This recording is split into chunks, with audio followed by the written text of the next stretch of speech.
இது ஒரு அழகான பச்சை காடு. பறவைகள் கீச்சு, மான்கள், முயல்கள் எல்லாம் மகிழ்ச்சியாக விளையாடிக் கொண்டிருந்தனர்.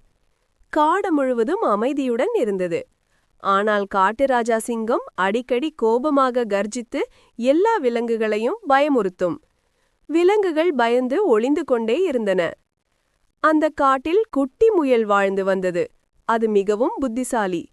ஒரு நாள் அது யோசித்தது, சிங்கம் எப்போதும் கோபப்படாமல் இருந்தால் காடு எவ்வளவு மகிழ்ச்சியாக இருக்கும். முயல் தைரியமாக சிங்கத்தை சந்திக்க முடிவு செய்தது. அது காட்டு நடுவில் சென்று சிங்கத்திடம் பேசத் தொடங்கியது. முதலில் சிங்கம் கோபமாக கர்ஜித்தது.